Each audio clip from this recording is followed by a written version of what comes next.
maliit na pondo. Kaya, hiningi natin tulong ni Vice Mayor at pinanulakan tayo.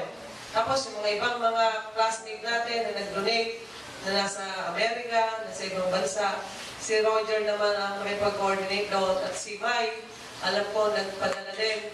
Mamaya, banggitin na lang natin yung mga pangalan mamaya kay si Bisay para ma-acknowledge ang kanilang lahat ng mga tulong. Sa inyong lahat, sana hindi lang ito minsan magaganap. Mamaya, later part of the program, sabi ko kanina, mag-elect tayo ng officer para naman may tumayong officer sa atin. Diba? Yes. Para kung may mga magaganap na activities o may mga pangangailangan yung mga classmate natin, hindi na tayo magtatawagan para maghingian ng konting pondo para itulong sa kanya kung na-hospital siya, nangailangan yung anak, yung gano'n ba. Meron nang hahawak ng maliit na pondo na yon at itatap na lang natin na bigyan natin ng ganitong amount. Okay po ba yun? Okay, sige po. Kailangan ng partisipasyon nyo. Siyempre, ang talento. Siyempre, ang blessing. Kasi, itong activity natin, hindi lahat merrymaking. Kundi ito'y simulan na pagbubuklod natin sa isa't isa. Dahil, siguro hindi pa huli ang lahat para tayo magkakakilanan. Nagsimula tayo mga bata na, di ba, bata patuta.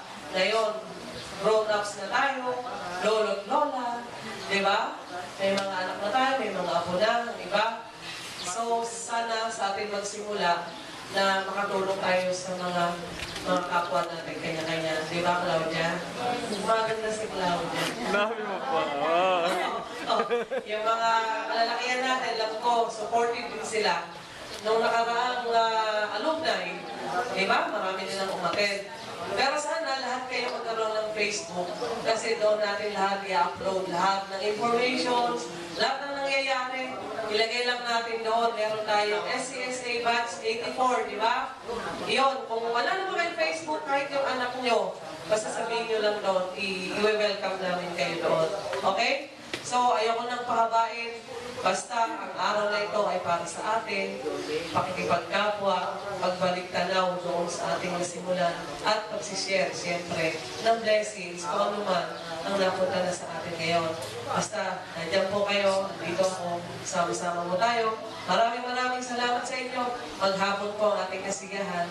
Walang uwian, okay? Maraming salamat po. Thank you.